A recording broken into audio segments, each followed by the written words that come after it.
Olunaku lw'eggulo omukulembeze w'eggwanga yasobodde okusisinkana abasuubuzi ku kisaawe Kololo okusala entoto ku nsonga ze balinako obuzibu okuli okusasula omusolo gw'engoye mu kiro, emisolo emingi basasula, enkola ya IFRIS okuva mu kitongole ekiwuza omusolo KRA. Mu lukiiko luno bangi ku basuubuzi basuubidde nti omukulembeze w'eggwanga wakuddamu ensonga zaabwe wabula kyabaweddeko omukulu bwe yabategeezezza nti emisolo gye basasula emingi gigendereddwamu kukendeeza ku byamaguzi ebiva ebweru w'eggwanga.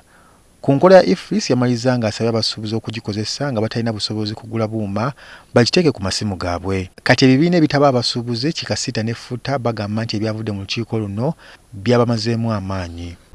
Naku zino kusubi tugamba amaanyi gatuwedde. Naye byonna byeyogedde yabifulumyako emabega. Ebifulumyako emabega mu kiwandiiko. Bwe twali mu State House twamunnyonnyola nadda ku sayidi yaffe. Era bwe twalaba ekiwandiiko twalowooza waliwo bamafiya abagenze ku hando ya President bafulumya ebigambo ebyo. N'eggulo bwe yabizzeemu ne kituwa omukisa okutegeera position naye nga tulowooza nti President waliwo abamutomeza. Kubanga President ba technical people simanyi bigambo bye bamugamba.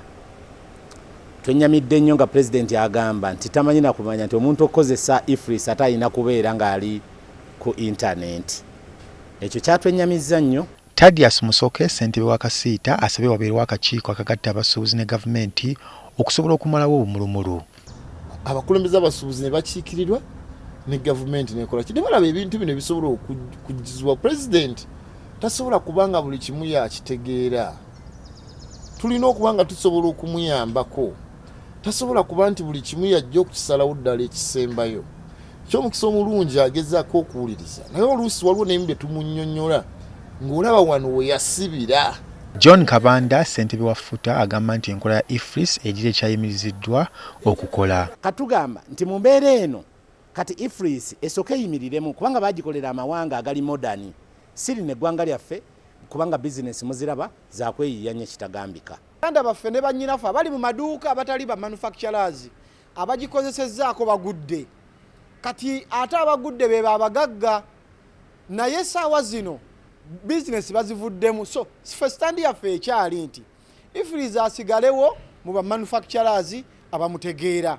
Bwe tubuuza abakulembeze bano oba balina enteekateeka z'okulagira abasuubuzi okuggala amaduuka gaabwe okulaga obutali bumativu bwe bati bwe batuzzeemu. Kati awo nina nnyo okufumiitiriza ne ttiimu n'abakulembeze bannange ntwegeyamu. Lunaku lwali tugenda kusinkanako ne baminisita abamu tulabe President okuwa kawiini akamu bwe kati omusuubuzi aka penalite kokka.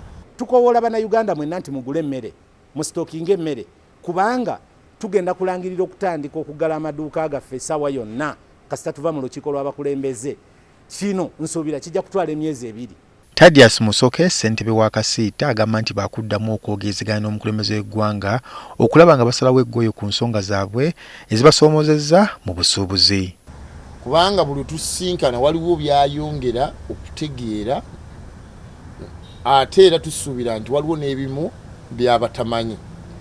Kyovola waffe tukyali bagumu tukyalemeddeko. Era sitandi y'abasuubuzi egamba IFRIS bagiganye. Raymond Tamale, NTV Akaongezi.